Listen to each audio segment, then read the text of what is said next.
Hello, everybody, and welcome back to my guru debunking examination, etc. series where we look at gurus and teachers of Hinduism and the New Age community and, well, honestly, kind of see what makes them frauds so we can learn from them.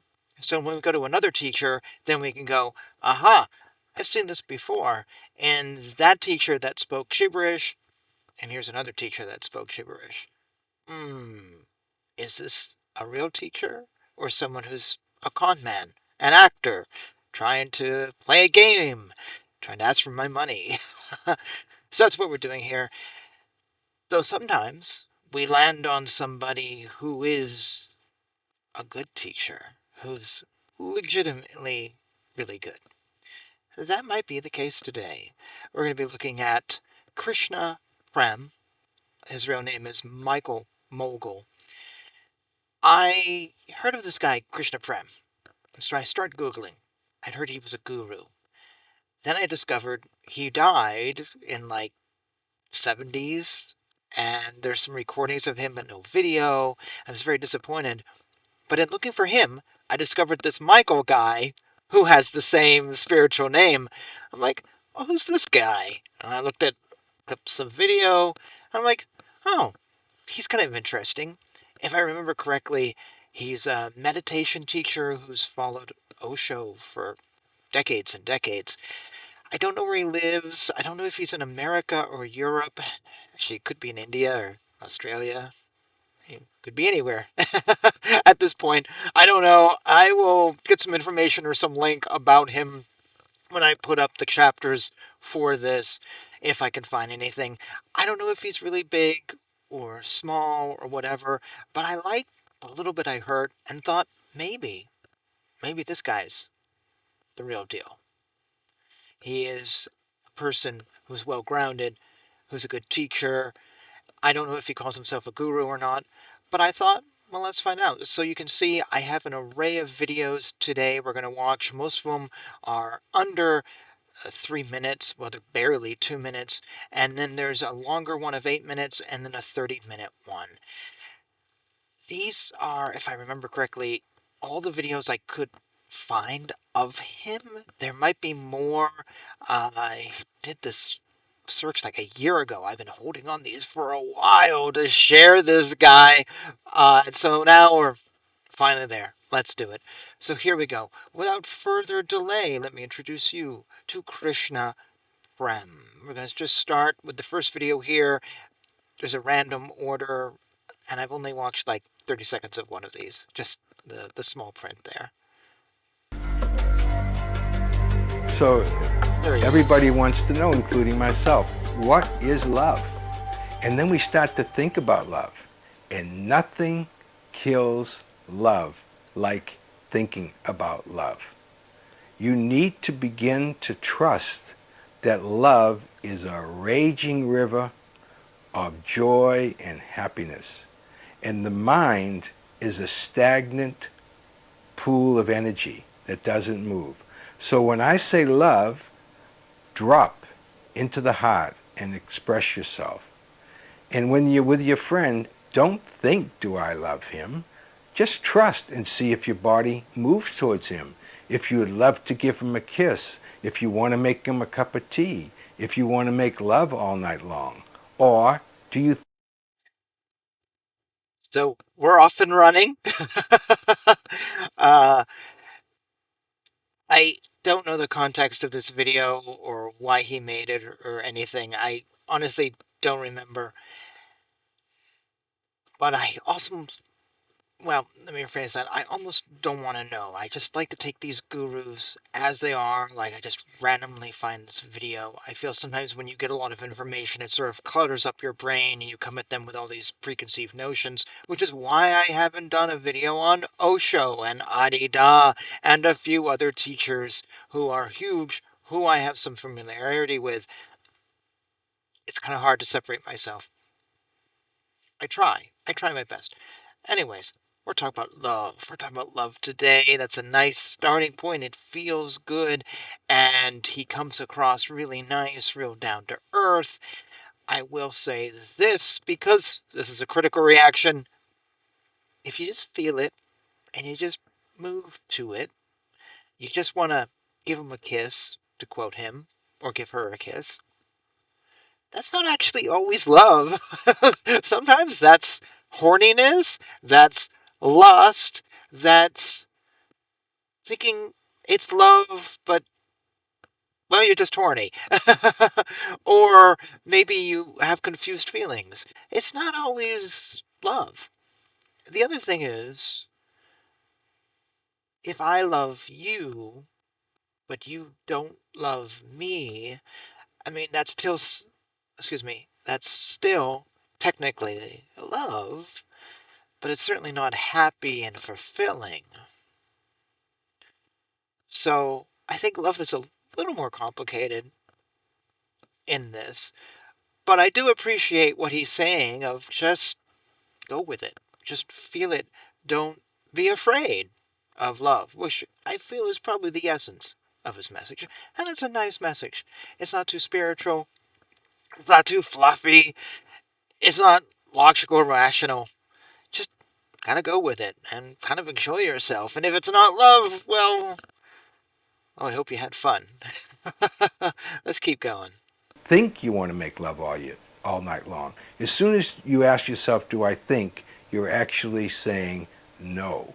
As soon as you find yourself kissing your friend behind his ear, you are saying yes.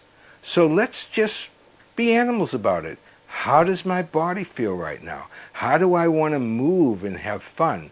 Or do I want to run the other way? So it's You know what? He's got a good point. Just go with it. We often think ourselves into dark alleyways and gutters, and then we miss out because we've thought and thought it and thought it. Well, what if 10 years later I'm still lonely? But if we just let it be, we'll find out what happens. And if it's meant to happen, then it's love. And if it isn't, then, well, it probably wouldn't have been a friendship that would have worked out anyways. I had a story that was told to me the other day. I met this couple, and they have two friends who got married. So one of them, whether one of them's the brother or relative of, I think, the husband here, and then like her best friend. They were both at the wedding. They didn't sit next to each other. They didn't even know each other. And the the wife was saying she was showing photos that had been taken at the wedding to this brother-in-law. I'll say it's his brother-in-law, her brother-in-law. And she was showing photos to him, and he points to this girl, and he goes, "Who is that?" "Well, that's like my best friend. I have to meet her. I want to meet her. Who is this woman?" 6 months later, they were married. Like, you just went with it, and it worked. So that is, I guess, probably a very simplistic but a good piece of advice in a world where we spend a lot of time in our head and we often get lost in our head. I can I can dig it. really a joy to trust your body and find out what is love. Yes, it sounds very sexual to say it that way, but in fact, it's true. It's true. So And then when you love so is love then animal physical thing? Because can animals love? I always feel love is more emotional. He seems to be painting it as just this physical thing. I don't know. Sometimes I think physical thing isn't love. someone like a parent, it's the same thing except you act in another way. You feel overflowing, so you may kiss him on the cheek, not behind his ear. You don't want to make a complete fool of yourself. You are a mature person. Have some fun. There are many different ways to love, and you Okay. need to learn the difference, and you need to have fun.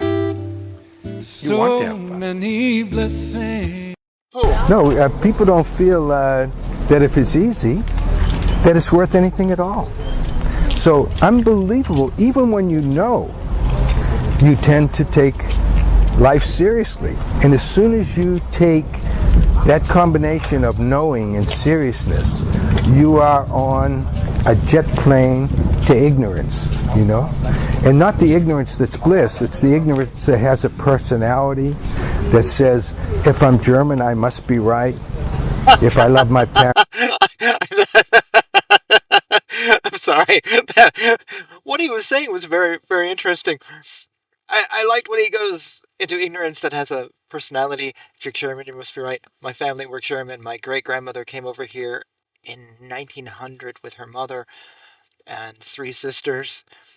And I was always taught that the German personality is making sure you know you're wrong and I know I'm right. And when I was in Germany for one day a long time ago, I ran into that.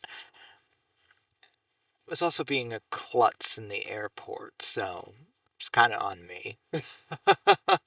But he is right what he said. When things are easy, I don't take them seriously. When they're harder, that means something.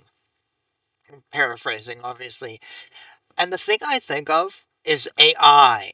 I did a video on this, number 184, I believe, where I was talking about the future of AI and how, yes, it can write books and it can make music and movies and whatever, but we're not going to care after a while, because if I say to AI, please write a song with a 20-minute super fast drum solo, and I get back,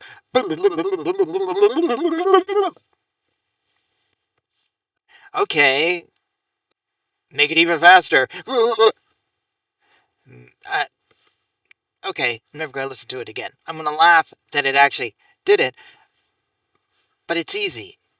But if I said to Danny Carey of Dream Theater, I'm going to do a 20-minute super fast drum solo, okay, he's going to come at that with what, 40, 50 years of drum training and drum practice, and he's going to go, okay, blah, blah, and I'm going to go, now, would you make it faster, like double time? And he's going to go like, oh, yeah, ooh, I'm not too sure about that.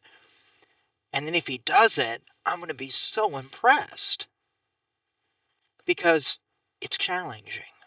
And this is what I said in the video was AI can entertain us briefly, but it can never impress us because everything's so easy for it to do. It can do anything. But we want to be impressed by something. We want to be challenged by things. We don't want everything to be easy, or most of us don't, those of us who use our brain or something. We want to be impressed by someone's skill that they built up. And when we come across someone who hasn't spent the time, yeah, we're not really so impressed. Yeah, that's true. So he's not talking about AI in this video, but this is exactly what I was sort of talking about in that earlier live show. Check it out. Parents, they must be right.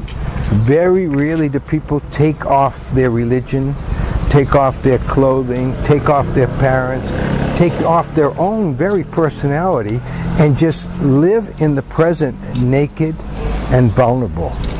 And what Osho... Okay, so that's a really interesting and awesome bit of advice. He's about to talk about Osho, so it's also a good place to pause. God, I forget how old I was. 21 plus, 22, 23. Graduated from college, living in a small town in Washington. No jobs. I was out of work for months, living on my credit card. I had three jobs: cafeteria, youth hostel, and I worked in a newspaper. And I would go into an office, an interview, and they'd be like, well, we don't have any room for journalists here. I'm like, don't the skills transfer? Nope, sorry, you just don't have enough experience. I was like, oh, you're killing me. So I moved. I moved to Hungary for 9 months, a summer in San Francisco, and then Japan for 3 months. Now, I had lived in Maine, North Carolina, and then Washington, but to go from Washington, north of Seattle, a little town called Bellingham, all the way to Budapest, Hungary, whoa, culture shock.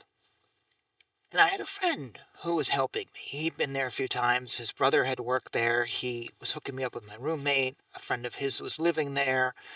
And he gave me some advice. And I've never forgot it. And this was, 30, well, not quite 30, but 25 years ago. He said, you have to download the program your parents gave you. You have to download Bellingham, Washington. Take it off the computer. And just take that little disc and go plop in the garbage.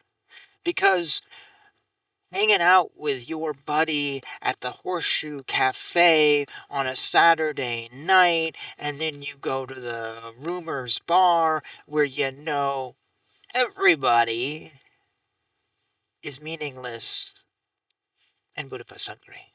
Being a Bellingham historian and talking about Captain Roeder and his sawmill who married an Indian, and Captain Pickett was here, and Jimmy Pickett built a house, and there's the Roeder home, etc. None of those words actually mean anything to someone in Budapest, Hungary. They don't even know where Bellingham, Washington is. They may not even know where Seattle is. And all the habits you have, and all the preconceived notions, and all the things you like, you may not have access to them. This is 2002, so the internet was pretty rustic. I went and checked my email once a month because there was no reason to do it otherwise, or more often. And he was right. I sat in my apartment a lot watching the Flintstones, actually, afraid to go out. And I felt I lost a lot of things I enjoyed, and I had to rediscover myself. And I discovered there's certain things that no matter where I live, they are my interests. I always gravitate to music, politics, history. Yeah, I guess that's sort of it. Religion, too. I find the churches in a town. I learn the history of an area. I finding music. It just happens. No matter where I go, those are the things I always gravitate to. Other interests I had sort of fell by the wayside because they were Washington, America, small town specific. Being a Bellingham historian, I wrote a daily column in the newspaper for a year. I wrote in another newspaper. I published a book. I helped with another book. I was an advisor. I did theater. I did all this stuff. Suddenly vanished. It was meaningless. It wasn't something I could take with me. The program didn't work. Bellingham historian in Budapest, Hungary is meaningless. And I remember being so afraid and being frustrated, and it took a long time to get out of that, and I probably never really did. But that idea was in my head. I need to download this program. And he's sort of saying the same thing. You need to get naked, and people don't. And I would really give that as a big piece of advice, that there are times in your life you may have to just go, whoop, it's gone. Bye. I don't need it anymore. I can't use it anymore. Those things are causing me to not be able to function. They're stopping my vision. You can't hear it anymore.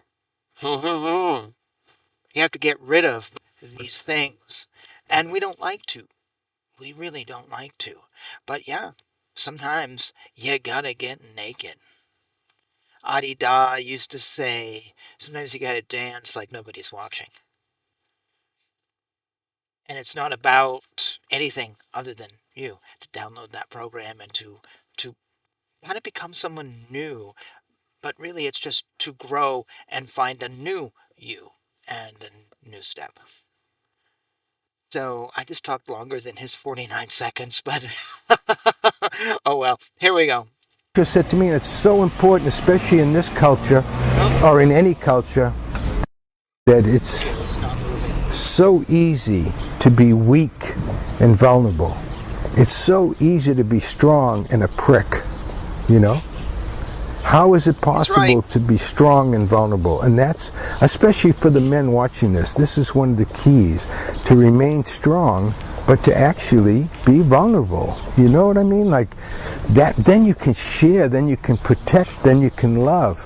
So very, very beautiful message, you know? And this all goes hand in hand, not with knowing. When I say strong and vulnerable, I don't mean that you know everything. I mean that you're willing not to know, that you're willing to be intimate, that you're willing to be one with existence. As soon as you're one with existence, there is no such thing as knowing. Then you put your life back together. I think he's right about that. Strong and vulnerable. You're willing to let yourself sometimes be out of that comfort zone. That's really good advice. I really like the guy. We've watched, what, 3 minutes of him? I've talked for 20, but I really like this guy. He's really down to earth. It's very simple advice, maybe overly simple, but I think for a lot of people, it's just, yeah, I think it's really important, or it may be important to you at a certain point of your life. Like getting naked, downloading my program was important when I was in my 20s, so I could move on. Hmm. I like this guy. So, in this Guru Debunk series, we have another guru who I'm not debunking, but endorsing. I'm putting him in the same boat as Swami Rudraనంద, Mother Mira, and Santosha Tantra. And there might be another one I really liked blanking right now, but yeah, two thumbs up, and we're just getting started. Hope you agree. Let me know in the comments. Here we go. One more here.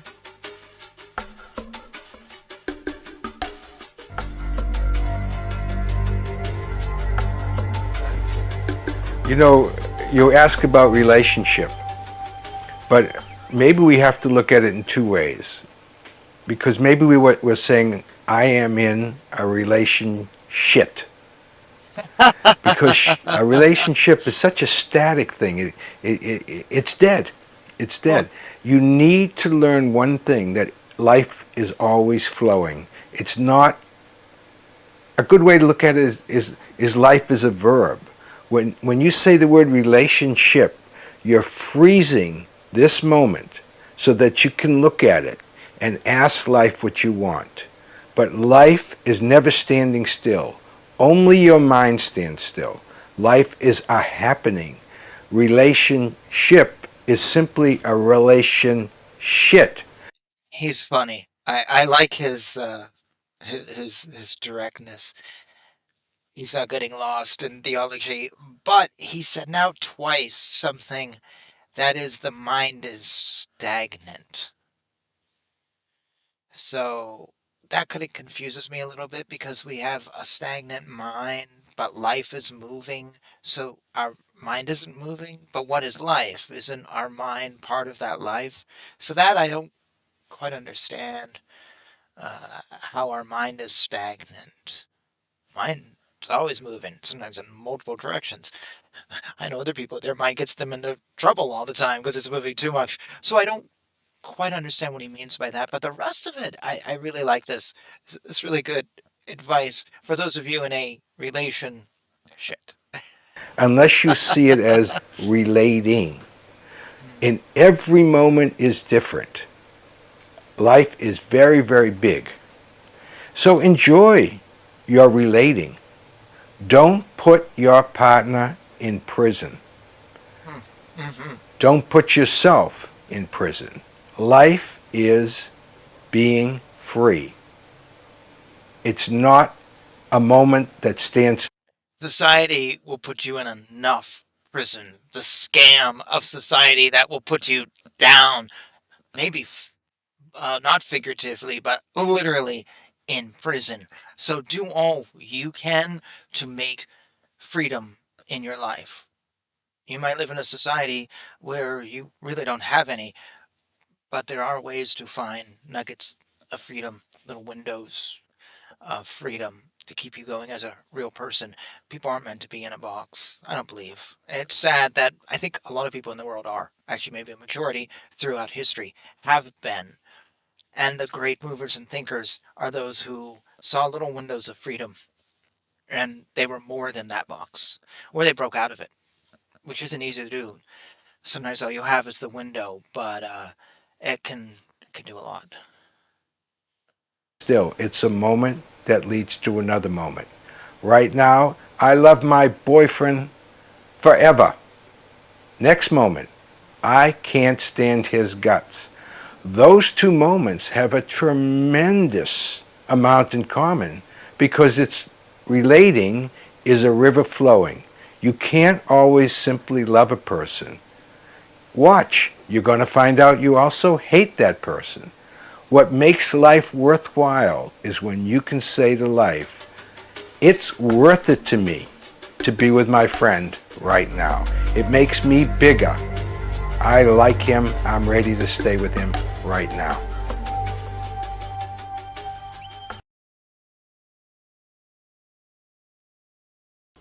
I've been to India many times and I've met many masters, and they all tell me this is it.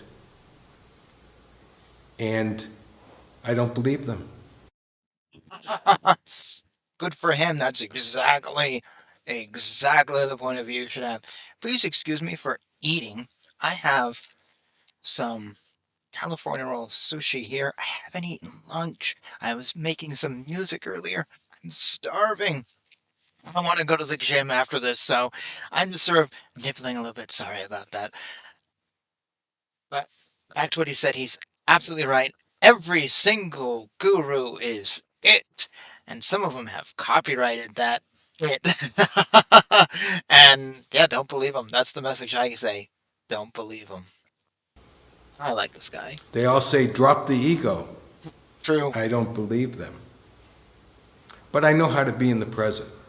And one of the things I found about the ego came from the workshop, play shop I did here last year, and it's so very, very simple, and I love it. You've all seen that Christian sign of infinity? You know, you take the number 8, you turn it on the side, and over here you have an idiot like Krishna Prem that spent 40 years in India. And he learned from Osho, and he learned from Nisargadatta that the universe appears in me. How about that? All of Berlin, Germany, appears in me. But where I got stuck was I stayed for 40 years in India memorizing that Berlin lives in me. So you have idiots like me that live in Berlin appears in me, and then we have the rest of you idiots appearing in Berlin. And the problem is that point.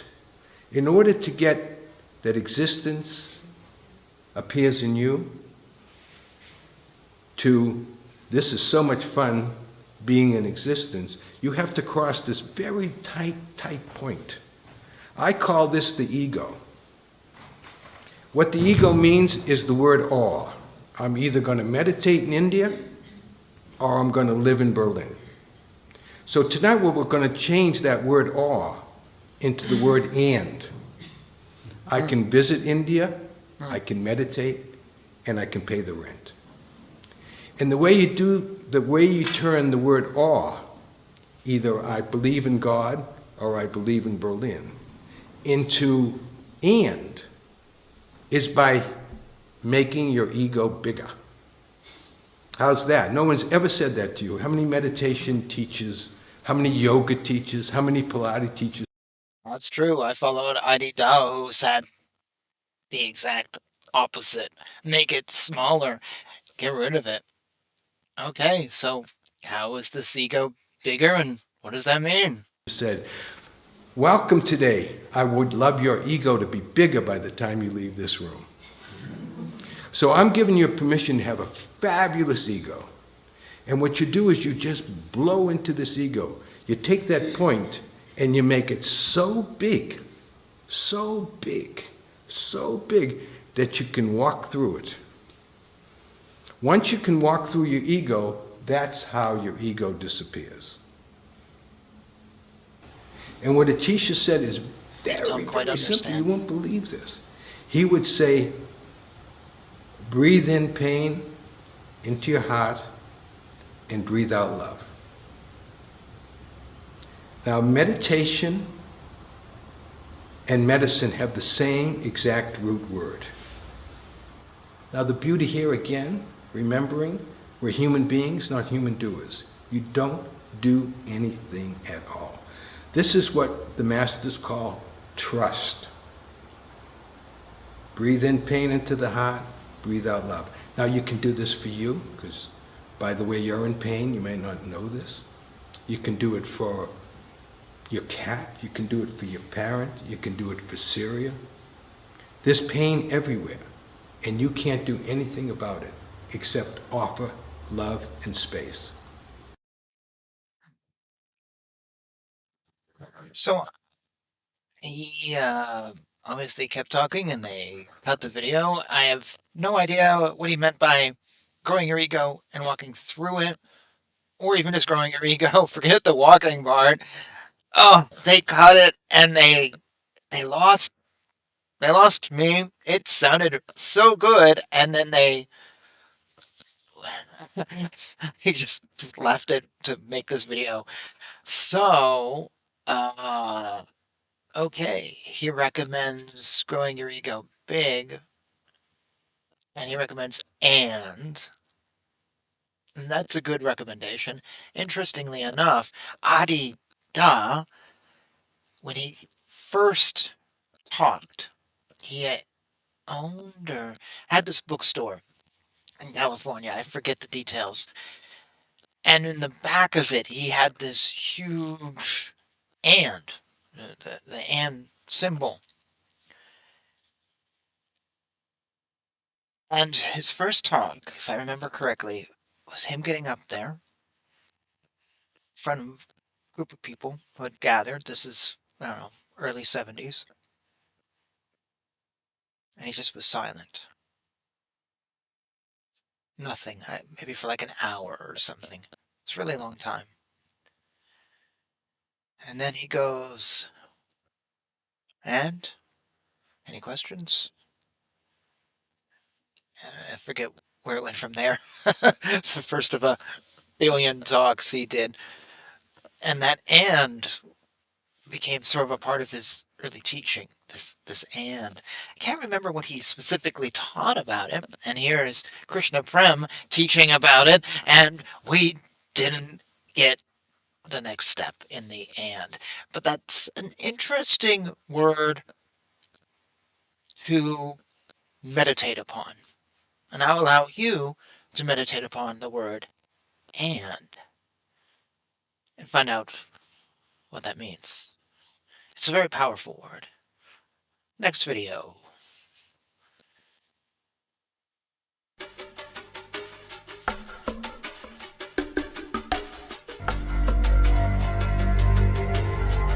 I just want to say right now that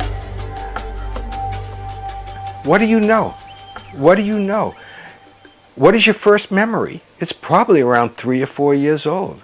So basically, I'm a 3 or 4-year-old boy, you're a 3 or 4-year-old girl, and now we're in a relationship. Can you imagine? Do you really know who you are? Do I really know who I am? So we have two people that don't have any idea where they came from, where they're going, and we expect to be happy together. So for me, we need to ask each other while we hold each other, what do you think about this whole life situation? You know, can our love bring us to a moment when we ask ourselves who we are and we begin to giggle? So it's interesting what he's talking about. It reminds me of a conversation I was having with someone the other week. They were talking about how, some people refuse to talk about politics and religion in public, which I always hated. I love those two topics, obviously, and I love talking about them, and I always have. And so when someone comes in the conversation and goes, "Well, I won't talk about this, and I won't talk about this, and you shouldn't do that, and you should, you know, listen to what your mother told you when she gave you that advice," and then the conversation goes nowhere. So how's that weather? It's good weather. How's the sports? I don't play sports. Okay.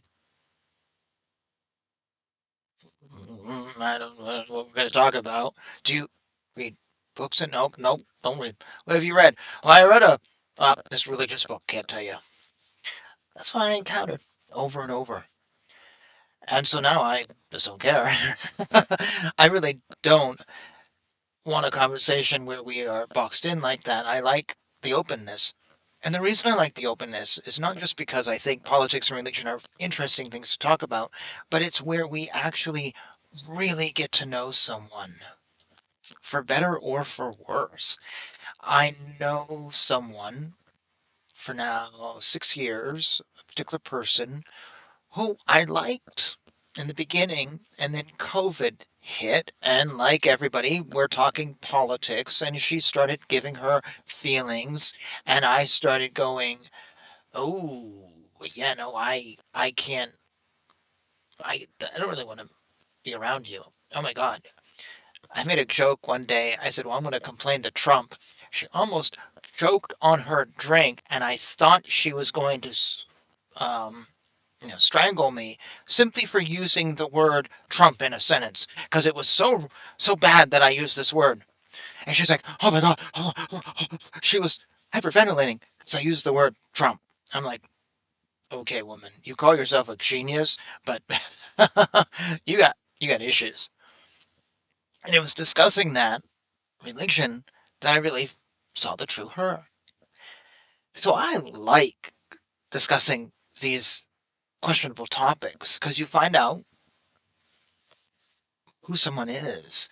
And if you are going to be with someone in a relationship long term, it really is good to find out who they are. I have been in relationships where I didn't really know someone and it didn't really go anywhere. And it was very surface. With my wife, sometimes something will come up and I'll just kind of mention, like, "You know what? My feelings on this are this way. I just wanted to tell you." I did it just the other day, to a matter of fact. We got a card in the mail and it made me feel really angry. Actually, it was a card that was written, something was meant to be nice, but it just really came off uh, callously and mean and kind of not good. And I told a friend of mine at work about this card, and my friend was like, "Oh yeah, no, that's not good." So I told my wife, I said, "I don't really like the card that came," and she goes, "Yeah, me too." "Oh, okay. "Uh, This is why," I said. "Yep, yep." I felt the exact same way. And there was this point. I said, "Oh, I didn't see that, or I forgot about that." But it was really interesting because in that moment, I was like, "Okay, I feel really connected to you because we're sharing our feelings and opinions and stuff, and that unifies us, and we grow together and we get to know each other. If we never shared, we wouldn't really know that person, and then that person is a stranger who we're trying to have a relationship with, as he's saying." So it's worth it to push the button and ask about those tough things and to really get to know the person you're with if you want to be truly in love and whatever. And he's totally right about that, which is my example, my real life example to back up what he was saying. But let's keep going. Begin to giggle. I'm not asking you to take life serious. I'm saying when you're in love with somebody, you can give up the mind. You can go into the heart and say, this is worth it. Once you can go into the heart and say this is worth it, you can begin to trust each other. I don't know where he's from, but I'm guessing either New York or Boston. That hot. Or maybe New England. We do that here. We get rid of the R, hot. I keep hearing them like, "You are from somewhere Northeast America." together. And you can begin to live in what I call the unknown. I don't know who I am. You don't know who you are, but it's fun to be together. And through joy, that's when the mystery of life begins to unfold. And that's why it's absolutely worth being in love. Most of us find out who we are by loving someone else. And that's when relating is worth it. Yeah, I'd agree a lot with that. He's a dear friend, and I'm very happy you're here, Chris. Thank you. I Yeah. love being with you. Yeah. Yeah, I mean, I do have a lot of stories because I came to this beach 40 years ago. I was a bartender in England, and one night I got so drunk, I ended up on a plane to India. And the beauty of it is when I went to buy the ticket, I had enough money for a round-trip ticket, or I could take my girlfriend on 2 one-way tickets. And love is in the air. We had no money. We bought 2 one-way tickets. And even though in those days, 40 years ago, $10 a month to rent a house, we chose to live under a cashew tree because $10 was big. And we drank the water, and that ended the relationship. And she turned on her back, and I turned on my back, and she read Autobiography of a Yogi, which is a giant book. And I didn't know what to do, so I bought a tiny book called Seeds of Revolutionary Thought by Acharya. And I got enlightened right away. But it scared me, and I said to existence, I need a teacher. I can't, this is too big for me to be enlightened. This enlightenment only lasted a moment. And when I met... So it is Ramanuja, I believe. Certainly the Upanishads detail that there is more than one type of enlightenment. It's not just, poof, you're enlightened. Hey, what's the sound of that? One hand clapping. You're done. No, there's stages to enlightenment, and you can have a moment that is sort of an enlightened moment. It's like opening up a window. You still got to get out of the house, though. You still got to get on the sidewalk. But you can have a moment that is revolutionary. And that's kind of what he's inferring to here, because my view is if you subscribe to the idea of enlightenment where it's boom, it won't pass in a moment and you're now unenlightened. So he's actually describing an idea that I don't think comes up a lot because people don't want to really say, oh, well, I had a smaller enlightened moment and then another one and another one. No, they want the big thing right up front. Of course, we all want to be successful. We don't want to build our way up. But it's in the Upanishads that there are stages, and I believe it's Ramanuja who also talks about types of enlightenment.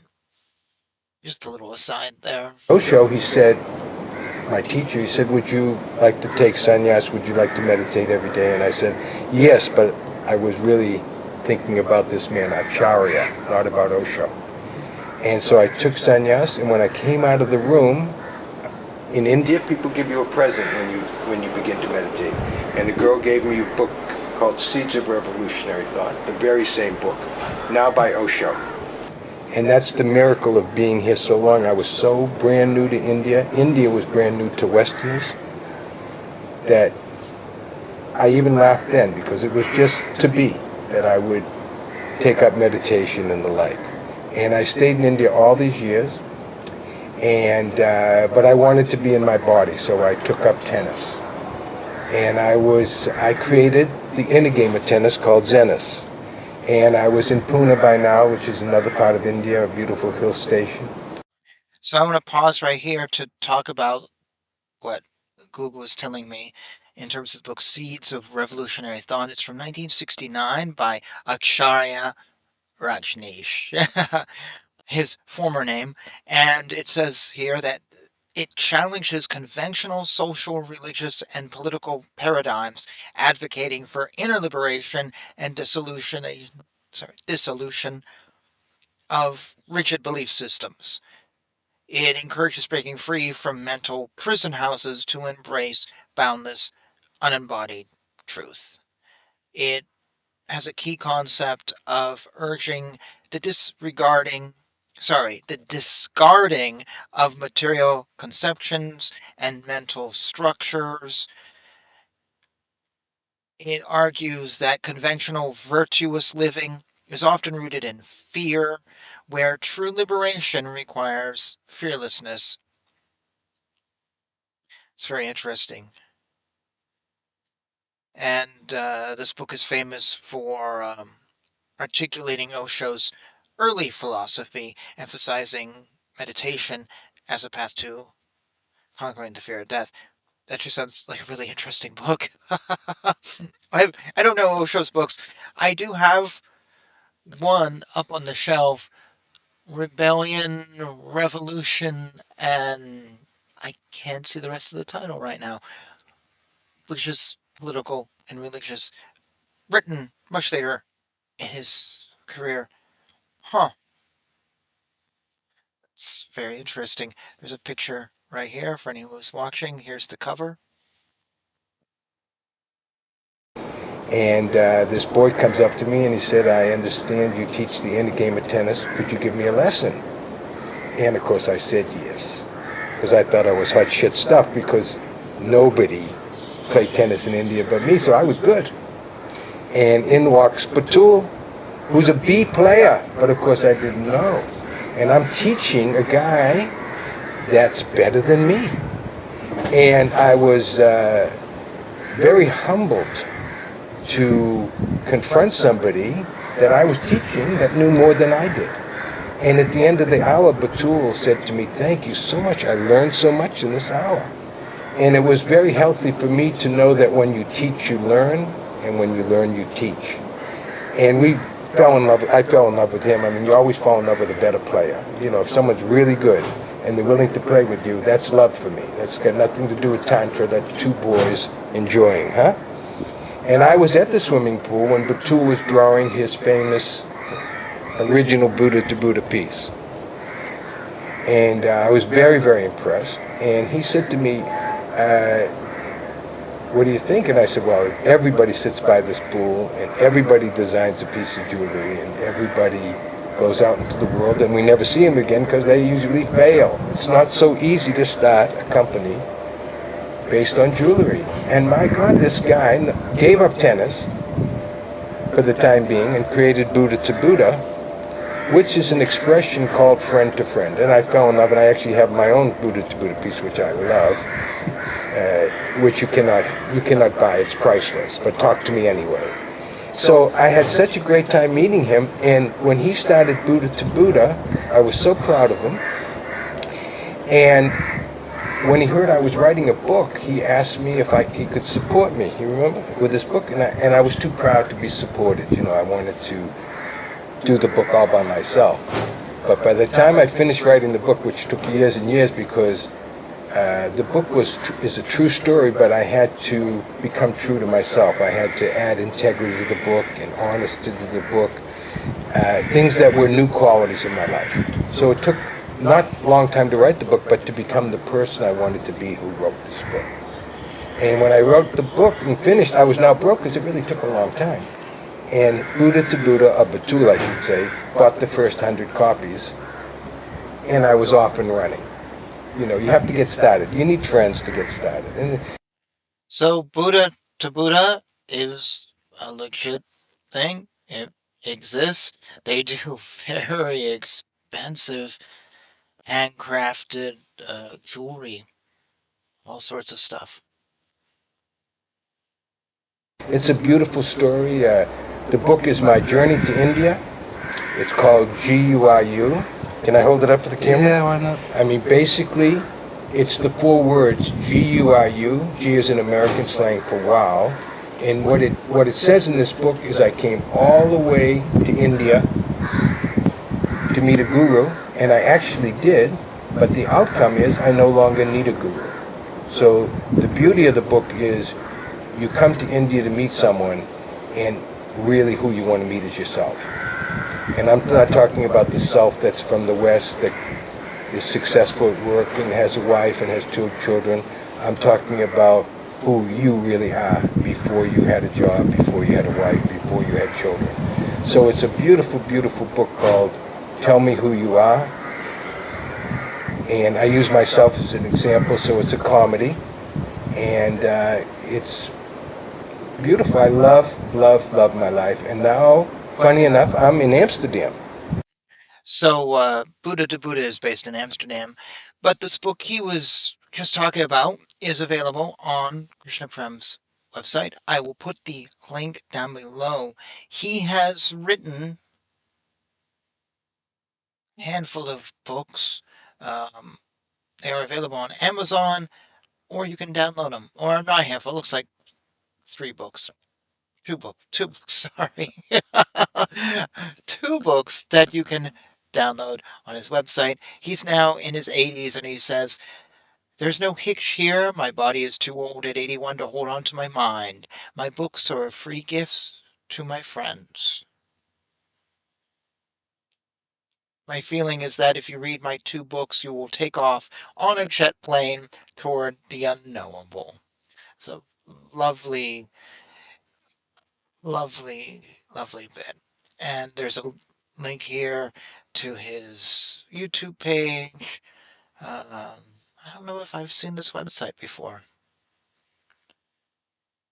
Anyways, we're just touching what looks like a small little bit of Krishna Prem's teachings and world. And as I said at the beginning, he is a meditation teacher, but I don't know if he considers himself a guru of any sort.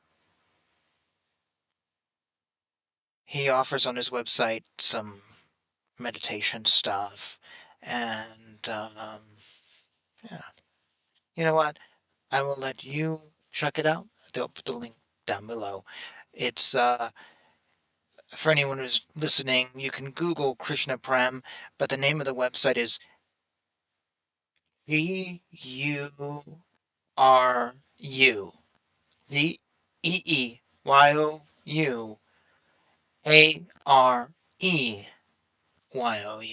all one word. And I'm leading meditations, and Batul often, as my friend comes to the meditation, I often go to his meditations. And it's just wonderful to add that quality of meditation to the marketplace. And both of us are in the same game. And we both love it, and we both enjoy each other's presence still. And I'm off and running. I'm just having a great time in Amsterdam, and from there I go all over the world. And it sounds big, but I sold 3,000 books, and it's killing me. You know? And it sounds big, doesn't it? But 3,000 books maybe sound like a lot, but I'm talking about hard work. And that's the cosmic joke that I actually have a job now. I'm in the West teaching meditation, but it's almost a job. It's effortless, but it requires a lot of effort. And that's one of the things you learn in India.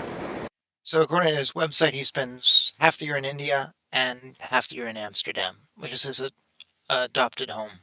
That if you're trying hard,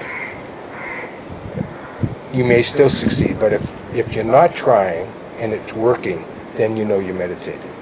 Effortless effort, loving love, you know, I don't know what to say because I'm not that bright, but I really recommend that all the kids from Amsterdam come to India, and then please sublet me your apartment in Amsterdam because I'm coming to Amsterdam. You know what I mean? East and West, East and West.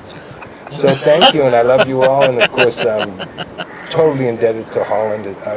I absolutely love the Netherlands more than the Dutch people do, and because they need to get out of here and make space for me. I appreciate it.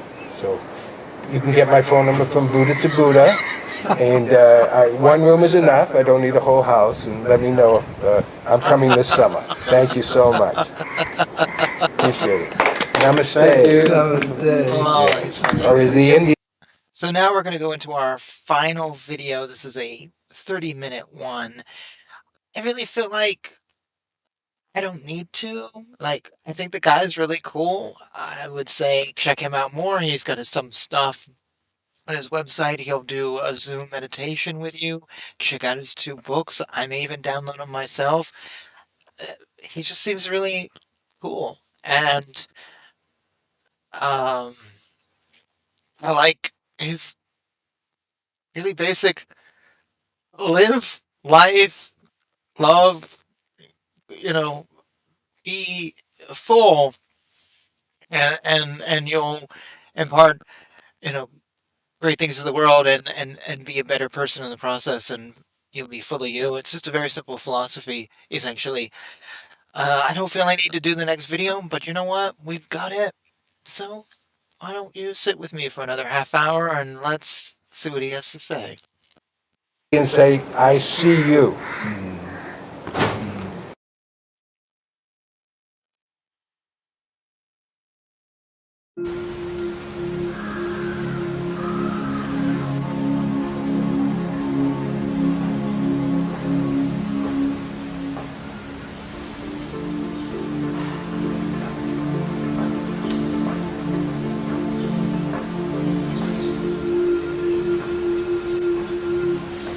So here we are in lovely Pune, Pune as some people call it. I'm here with my good friend, Krishna Prem, and otherwise known around the meditation resort as KP.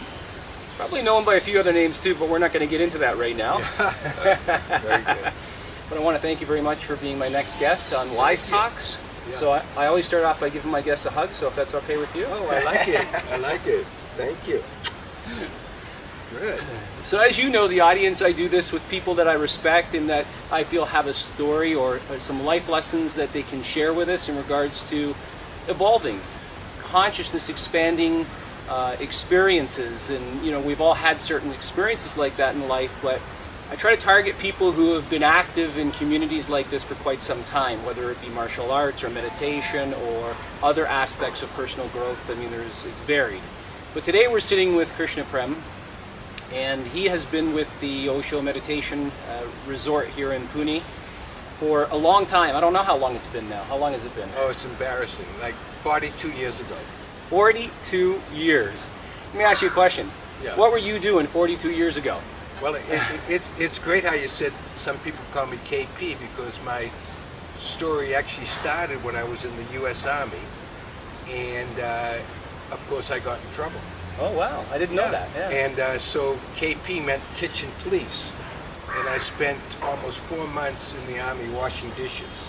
Wow. And it's very, very interesting because a lot of men will understand this. I was both nominated for Soldier of the Cycle, which meant I was terrific at being in the Army, and I was also being court-martialed at the same time because I refused to go to Vietnam. Wow. And how that story goes is basically I studied the enemy because you want to fight with somebody you love. One of Osho's best teaching was don't pick a fight with somebody you don't love because he's going to turn out to be your friend. That is such an interesting point that relates to a podcast I did on our current political situation. I don't necessarily think that's what he means by this, nor Osho, but I was talking about how we paint pictures of our enemy. In America right now, it's conservatives, MAGA, or libtards, you know. And we paint these libtards as idiots. We paint MAGA as all buck-toothed Southerners who can't read. I've heard that so many times that MAGA is the most uneducated people in the world. They don't travel, they didn't graduate from school, they can't read books. It's amazing how much half the country can't read. And only have 2 teeth. But we do that. We paint these pictures of these people and their stereotypes. And in my podcast, I referenced how we treated the Japs in World War II. I used that word deliberately. We didn't call them Japanese. We called them Japs, and they had buck teeth. And very subservient. And they weren't very bright.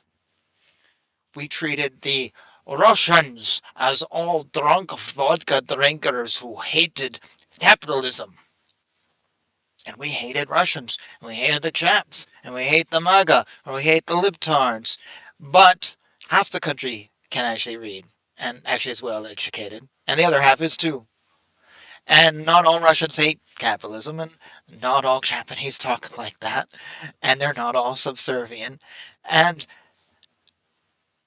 the thing is we can't discuss what people are really like. Because as he just said, the moment you do, you might become friends with that person. We have to paint people we hate in a negative view in order to keep hating them. It's hard to fight a war when you're told about all the wonderful things about Japanese society and, oh, have you ever thought about Ikebana and the tea ceremony, etc., etc.? You can't fight. We have to treat people as stereotypes. So I don't know what Osho has said about politics and world stuff, but yeah, what he just said is very much very true. Let's keep going. Right. So I picked a fight with the U.S. Army, and because I didn't want to fight somebody that I loved, and basically I studied the Vietnamese people, I studied Buddhism, and I was more upset with America than I was with Vietnam. Right. But I had never, ever said no before. Mm-hmm. You know, and when I say I was court-martialed, and I won the court-martial, and the court-martial read, "We discharge Krishna Prem because he's unable to adjust to the military lifestyle." Right.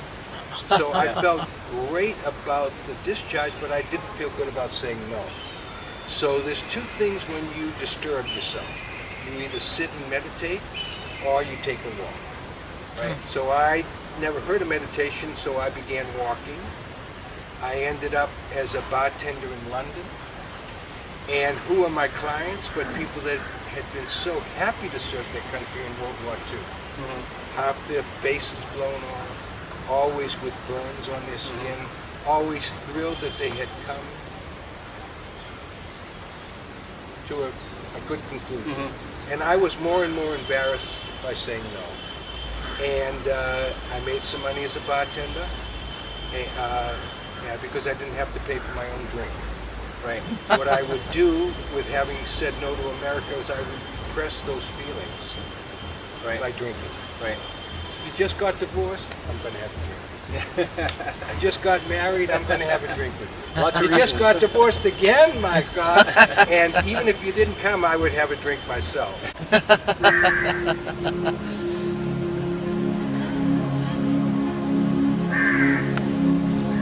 There's a quote on the screen, love is a journey. I went to life. my favorite Indian restaurant at 2 in the morning. Sorry, let me go back. Love is the goal, life is the journey, from Osho, for those who aren't watching this. I went to my favorite Indian restaurant at 2 in the morning where I knew the waiters. And there was a holiday because every Indian has their own god. So you know there's going to be a lot of holidays. Yeah, 330 million gods, goddesses, and deities and everything in India. So you can pick any one of 330 million. And you're going to have a night off once in a while. I went to the airport drunk with my girlfriend who was also drunk. That's right. I remember the story with now. With all my money, I put on the table and I said, what can I do? Can I get to India? And the young man said, you can get a round trip ticket to India, or you can take your girlfriend with 2 one-way tickets. Yeah. Now, drunk, in love, what do? Yeah. No money, 2 one-way tickets, living under a cashew tree in Goa by now. Nice. Making love, swimming in the sea. I lived under a cashew tree. It was breathtaking. Then I drank the water. And this is one good thing you're going to learn today. If you come and see me in India, do not drink the tap water. Because my relationship turned into a relationship. And she turned her back to me, I turned my... We're getting the exact same story that we already heard, but it's just interesting to hear him in a different context and elaborating a little bit in some ways. So we're gonna keep watching this video though. Back to her, and she began reading the biggest book in the whole world, right?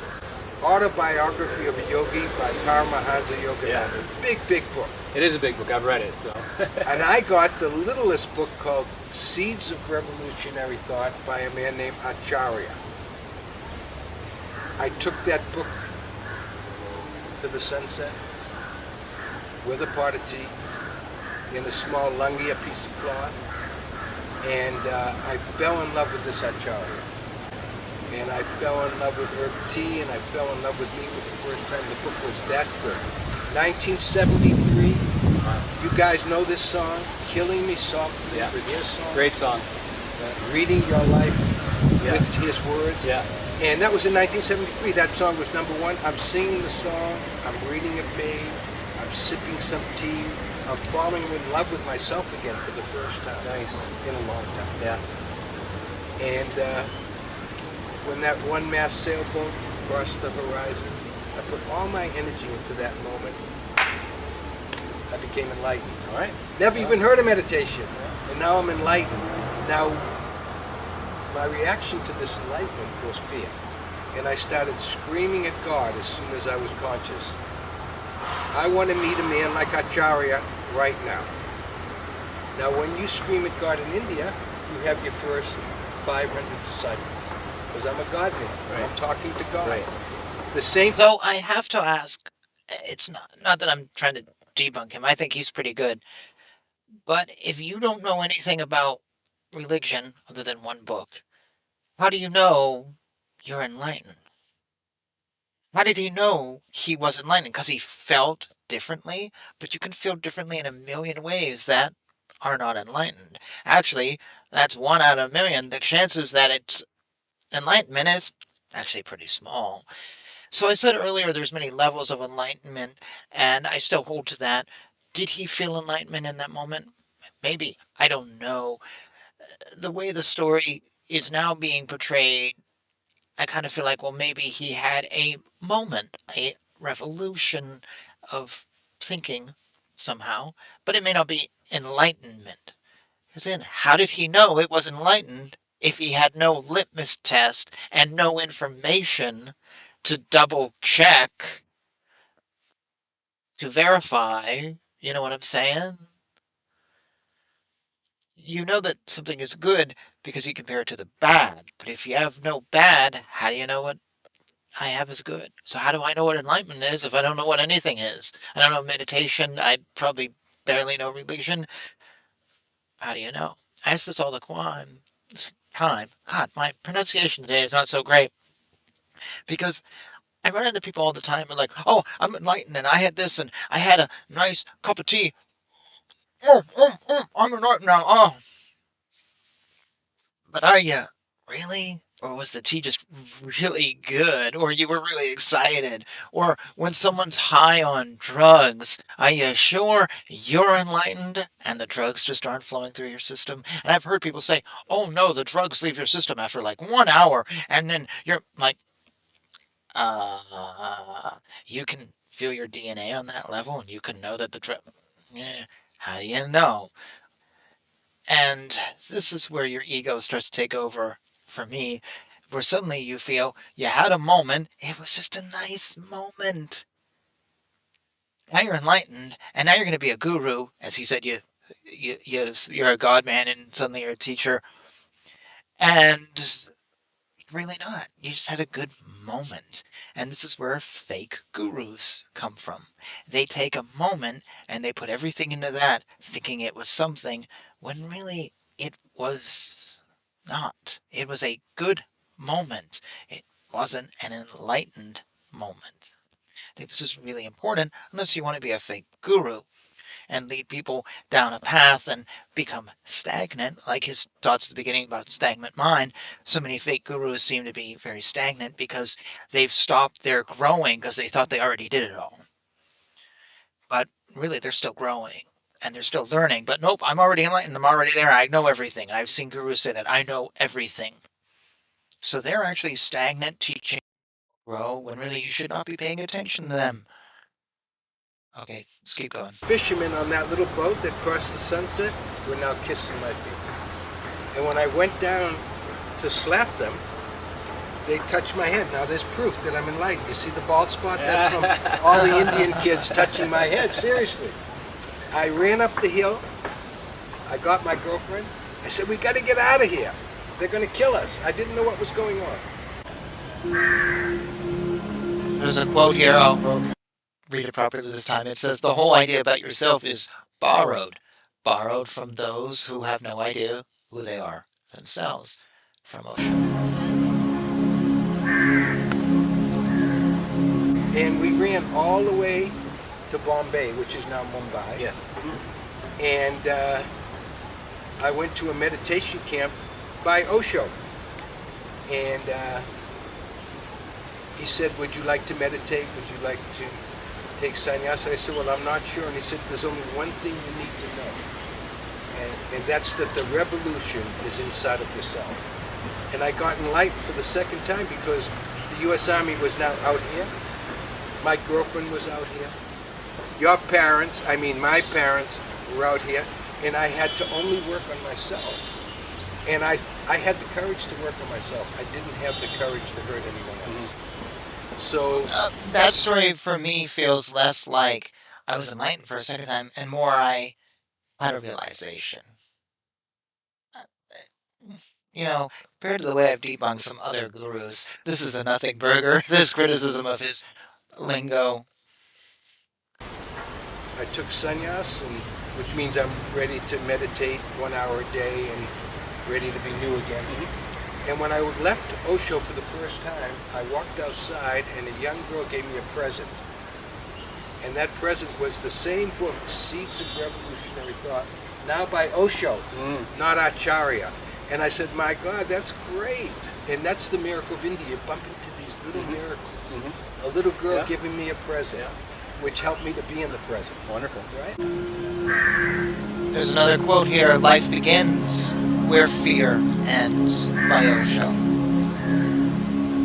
A couple of things I've read in Krishna Prem's book, which I thought were really interesting in regards to just how he came about to understand the lifestyle with Osho, and being with people of like mind, being with people who are open to meditation. But I also found out that at some point, and I want KP to address this, he went to California, I believe. What part of California? Apple Valley, outside of LA. Outside LA, and he opened up an Osho center in California. And so I thought that was pretty interesting because I don't know that a lot of people back then were doing that kind of stuff. Now in the world there's tons of these centers, but back then that had to take some, some gonads there to go out and say, I'm going to be an ambassador for Osho and go and do this thing. And so why don't you talk a little bit about that, KP? That was amazing. What happened for me is that I wanted to start a Greek gymnasium.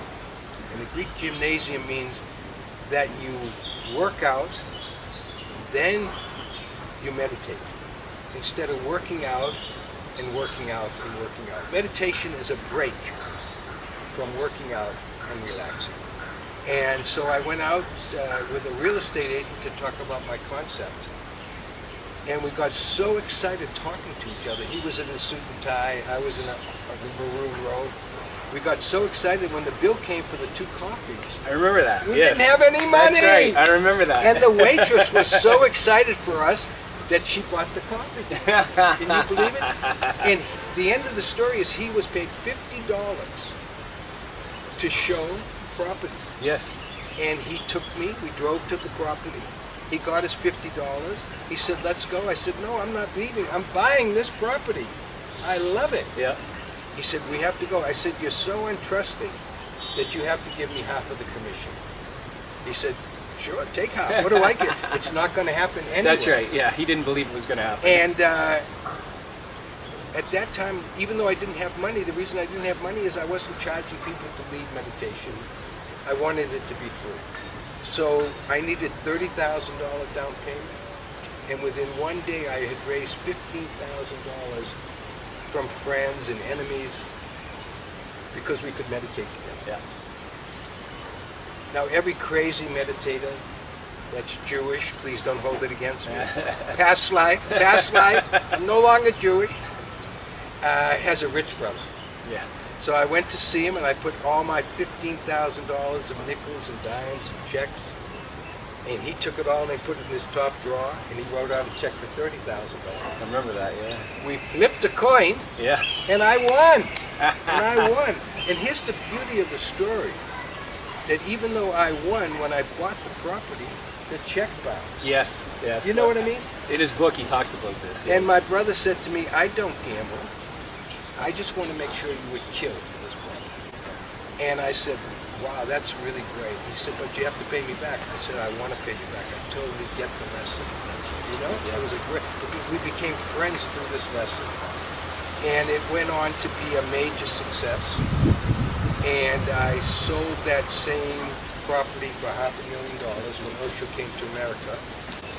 And my brother called me and said, I'm so proud of you, you made $500,000.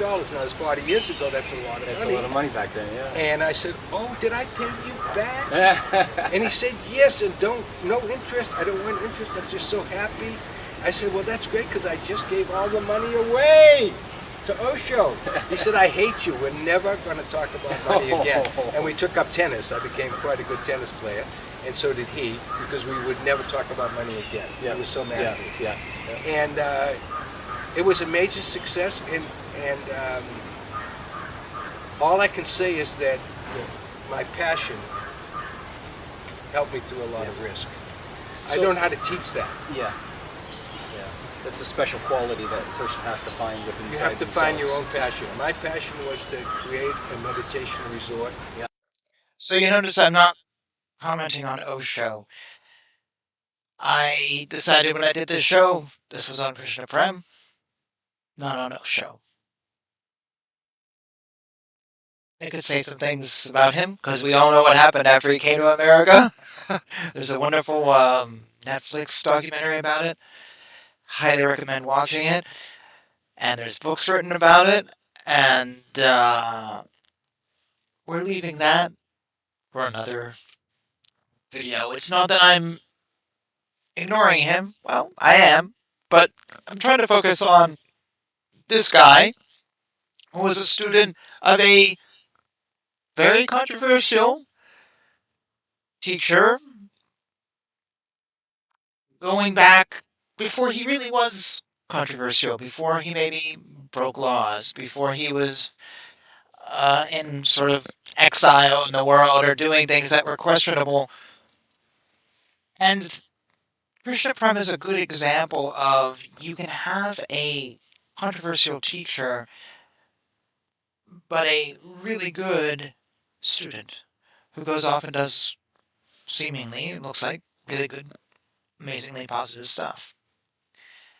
So we sometimes, maybe, let me back up, all the time, we should separate the teacher from the students. This is the conundrum of spirituality, because people talk about, oh, well, that's such a horrible teacher. Yes, but I got amazing things off of him.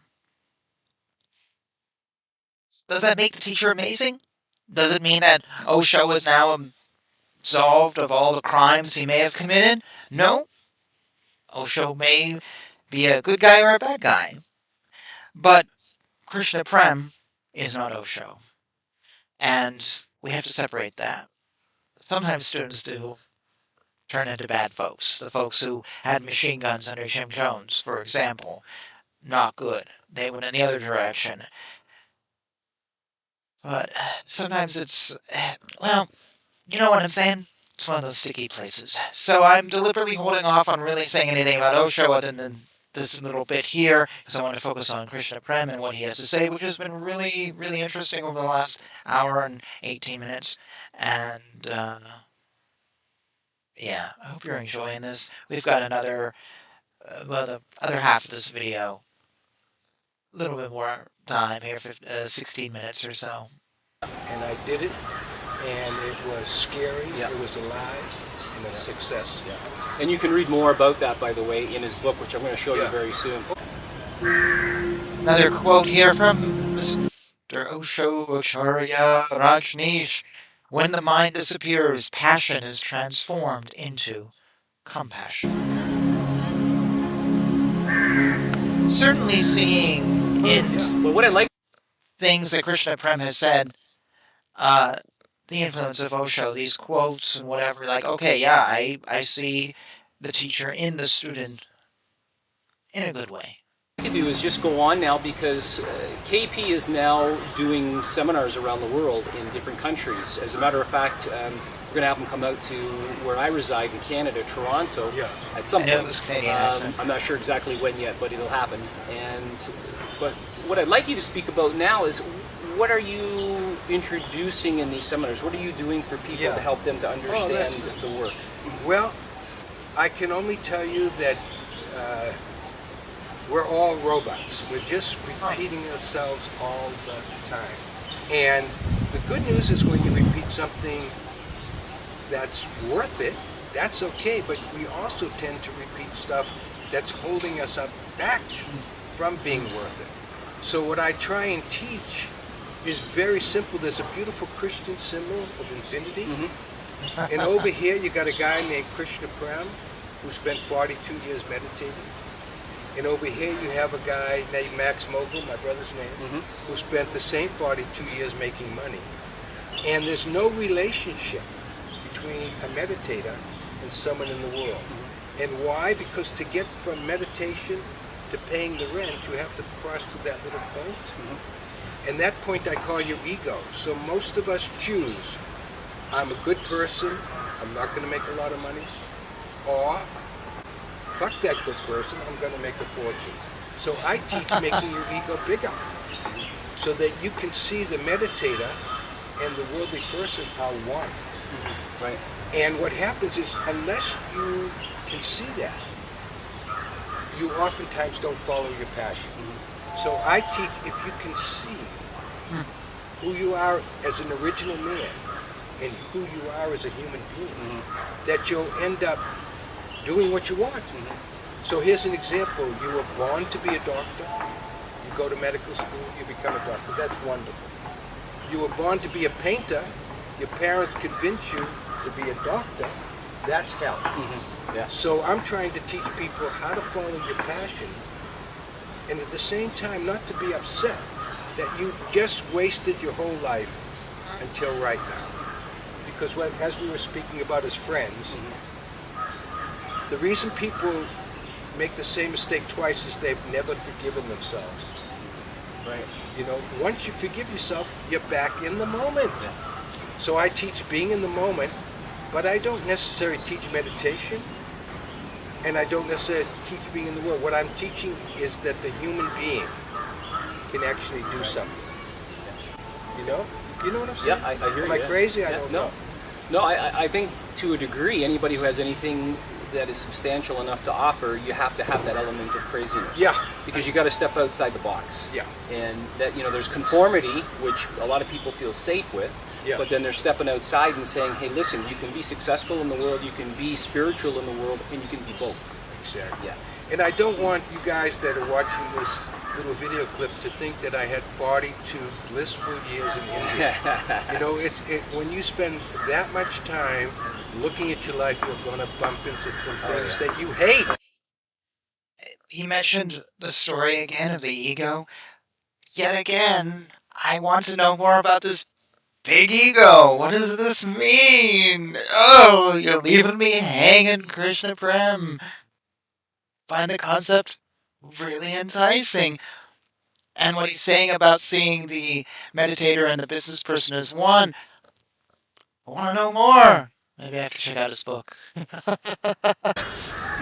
So I call my life love-hate. I don't call it love. I don't call it hate. It's love-hate. And the beauty of what I'm doing now in these seminars is I feel I'm back in the world. I feel like I'm contributing. Absolutely. So I'm not trying to get you to get divorced. I'm trying to get you to meet love again. Now, as a side note, actually, one of the first people that I met when I came to Osho's 15 years ago was Krishna Prem. And at that time, he was working at the front desk, I think the welcome desk. Yeah. And I came in and I said, first time here, what do I need to know? And he says, oh, okay, well, I'll tell you what you need to know. He says, you need to do this, you need to do this, and you need to do this. So I went out and did them. He gave me the recommendation, I did it, but in the exchange of information, he asked me what I did, and at that time I had just opened up 16 years ago a hypnotherapy wellness center in Toronto. And he said, "Oh, well, guess what?" And I said, "What?" "My brother was the last student of Dr. Milton Erickson." I said, "Get out of here." Yeah. I mean, if you're into hypnotherapy, you know who Dr. Milton Erickson is, because he was the father of modern day hypnotherapy. He brought it into the arena for professionals. Right. And so I connected with him right away. And as a matter of fact, Krishna was nice enough to say, "Here's my brother's number. When you get back, give him a call. You guys can have our conversation." And I did. And I want to thank him for that, because his brother and I had a lovely conversation.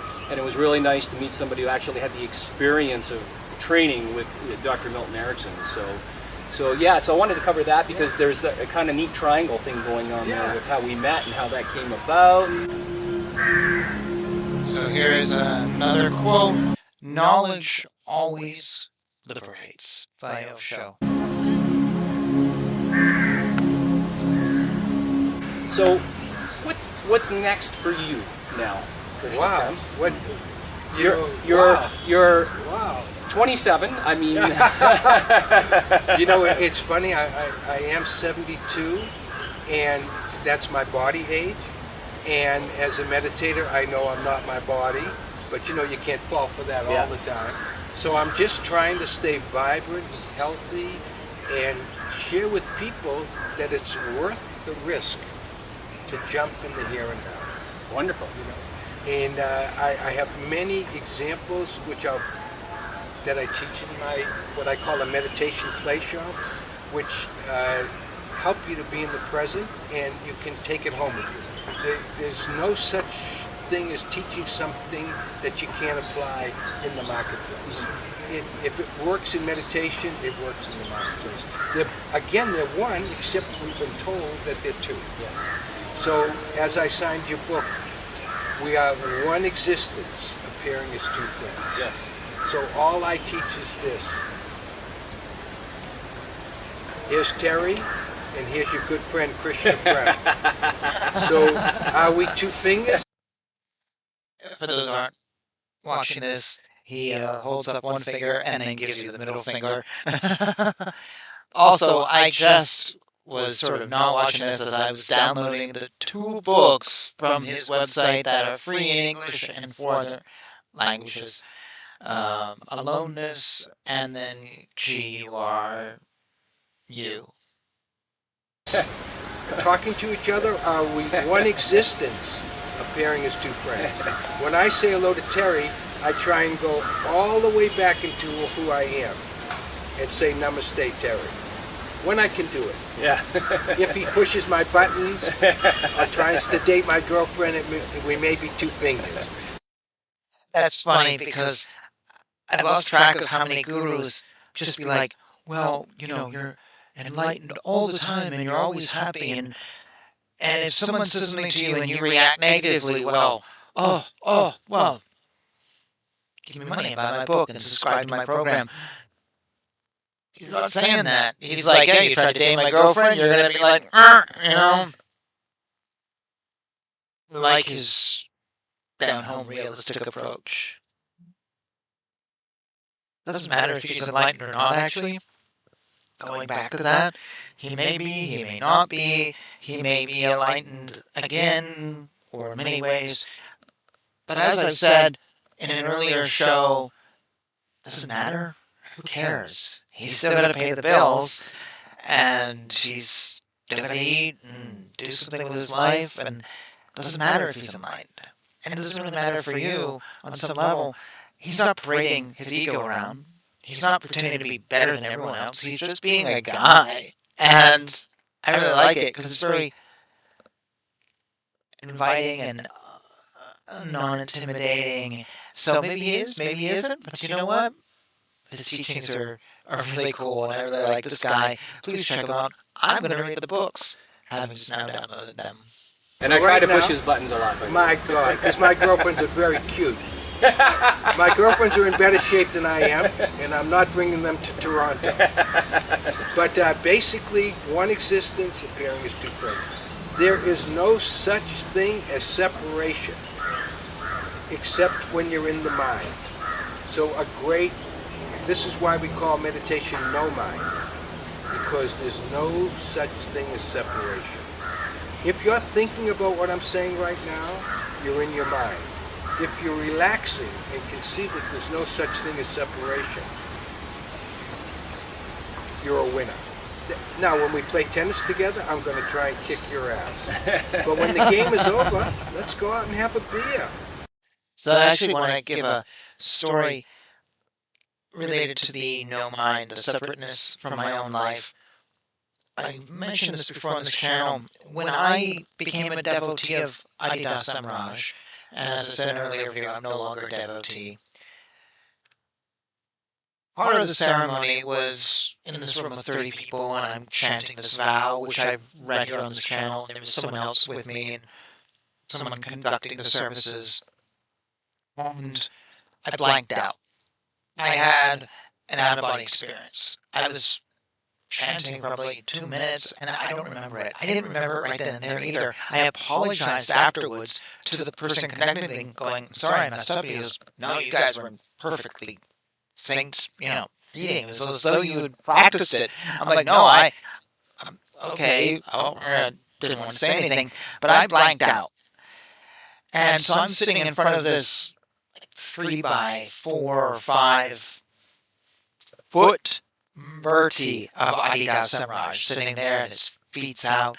And that murti, we believed that it was him. His essence was there. That was him. And so I'm sitting in front of this with this other guy, and we're Indian style, and we're chanting this long vow. As I said, I've read it on this channel. And I blanked out. And what happened was, suddenly I was behind the Murti photo. You ever see horror movies where someone is peering through the eyes of a photo, and you see this old photo, and then these 2 eyes sticking through this hole that can hear in this room, you know what I mean? That's what it felt like.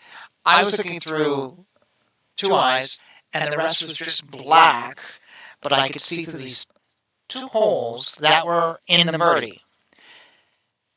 And Adi Da was talking to me, and he was going, "This is what I see. This is my view." And he was like there. I could feel him. And I'm looking through whatever his eyes, because the Murti was him. I wish I could describe this even better than I could, but I'm looking out the room, and the room fades away, and it's this little room. It's like it could be a garage. It wasn't that much bigger. It was a little temple room they converted, or a large woodshed, I think is what it was actually originally was. And there's 30 people here, and the walls vanished, and the people vanished, and instead I saw this, I want to say like lava, just flowing lava, just blob of lava, that's all I could see, with just light. And every so often, the lava would flow up, and like a blob coming up, and that blob would momentarily become a building, and then it would vanish away, and it would become a person. And all the people in this room, some who I'd never met before, some I would never see again, and some I knew, were on this blob, and well, they were blobs on this blob. They were coming up, but they were never disconnected, so the blob would come up from the big blob and then vanish in, going back. So we were all connected, and that's what I got from this, is that we're all this blob, and we're all one. We're all connected. We just can't see that. We see the separateness. And then before I knew it, I was back sitting reading this vow, going, looking around, really embarrassed, because all I knew, I had stopped speaking.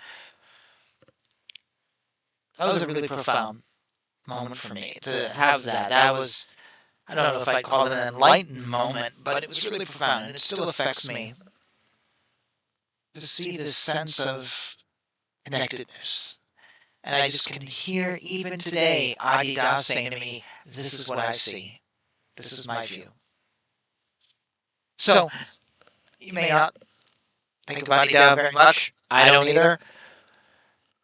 You may not care. But I just want to give an example of also my opinion to back up what Krishna Prem is saying too. I like different opinions. I call it a beer here now moment. In other words, we tend to take the game on the tennis court into the beer. You know? Yeah. How to be in this moment, how to be in this moment, how to be in this moment. And the wonderful thing about what he's saying, as most of you know who watch my videos, that I'm a martial artist. I've had schools for many years, still teach martial arts, started training at 12 years old. And at the beginning it was all about competition, competition, competition.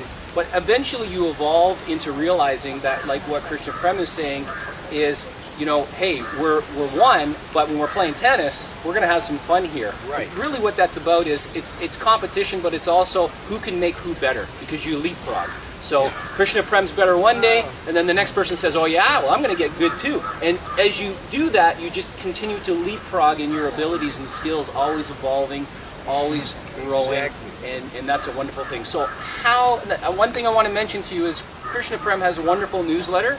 But I'm going to warn you, if you're living inside of a box, you might not like it, because there's some very interesting things that he puts in this newsletter. But why don't you tell them the name of the newsletter and how they might be able to subscribe to that, or where they can find it? Oh, that's fun. So my effort is called G, U, R, U. And of course that spells guru. But I'm ready to drop the guru and say you are you. So my newsletter is very, very naughty, and it indicates that we live in a box, and it also points to freedom. And when you begin to meditate, actually freedom comes first and the box comes second. The way we're living now, and I don't mean to insult you, but oftentimes you're living in a box saying, how can I be free? And what I'm teaching is how to be free and live in a box, but make sure that the windows are open, the doors are open. For example, I teach, get divorced every day of your life. And that is the law of attraction. Because if you say to your girlfriend or your boyfriend today, you are free, do whatever you want, guess what happens? They come back. If you say to your girlfriend, if you say to your boyfriend, I never want you to look at another person with lust again in your life, at one point that prison with no doors and no windows, they're going to have to escape. So I say trust being divorced and find out how attractive you are. It really, really works. It's scary. Trust is scary, but it's the only thing worth life. You know, marriage is a prison. Marrying every day is freedom. So there you go, folks. You have some wonderful words from Krishna Prem, and that's what I try to deliver each time, is somebody who has a lot of life experience and who is able to share that with our audience. If you know somebody who could really benefit from watching this, please forward it to them. Let them, watch it for themselves. Everybody knows somebody that needs something, so forward it on and share it with people who are in need. And if you ever get the opportunity to join in with Krishna Prem in one of his seminars, I'll put the contact information for him on this particular video on YouTube.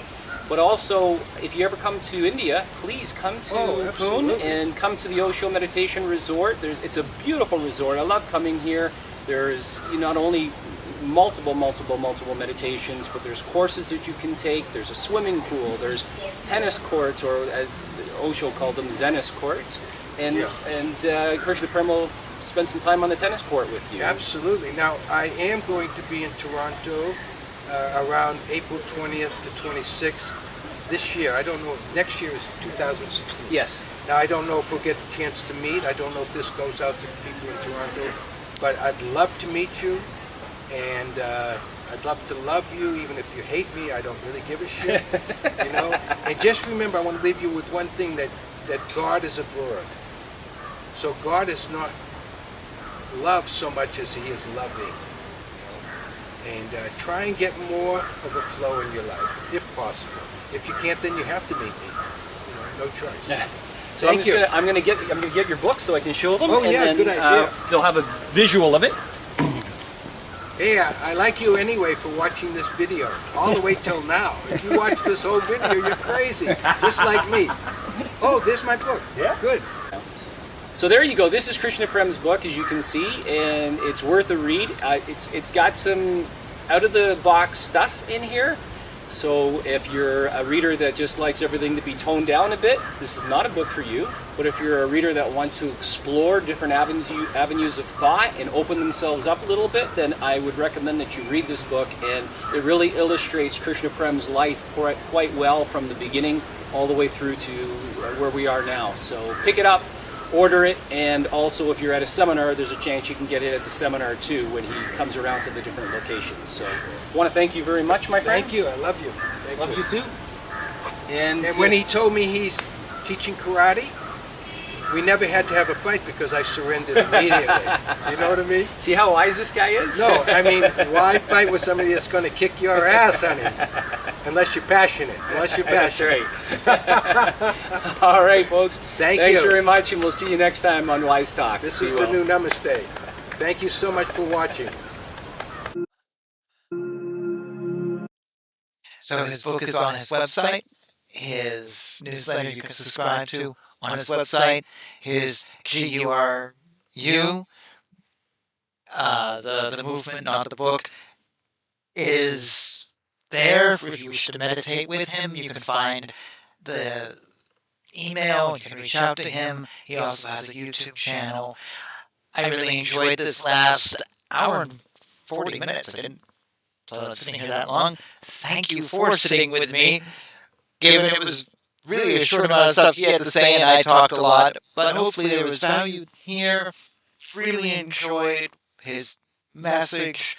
And I know I probably feel like a stickler pulling him apart for little things, whatever. But that's the show. That's what I'm doing with this. Just trying to be critical, and not necessarily because he has anything bad, but to get you thinking and to see things and to be aware, because I think when we stop thinking, yes, according to him, the mind is stagnant, but it's when we go with that stagnant mind that we follow gurus who maybe aren't good, we go down dark paths, we hurt ourselves, and maybe when we make our life stagnant. I'm going to leave you with one more thing. I was told when I was really young in high school, a friend of mine said to me, you're either moving forward, staying still, or going backwards. Two of those options is okay. The third one requires a change. And the change might be getting naked, downloading.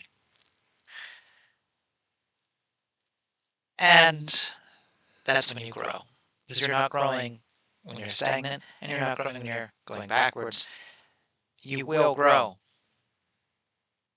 But that's, I think I've mentioned that before in the show. That's been a motto that I've followed my whole life, always trying to move forward. And with that, we're going to move forward, bring the show to a close. Say thank you for joining me on this. Please support Krishna Prem. If you enjoyed what he had to say, check out his book. I'm absolutely going to read both of them. So, yeah, we'll do the new Namaste. Thank you all for being a part of this in my ongoing Gurus Debunked series, where sometimes we don't debunk a guru. We just talk and have a good time. Jai Shri Krishna.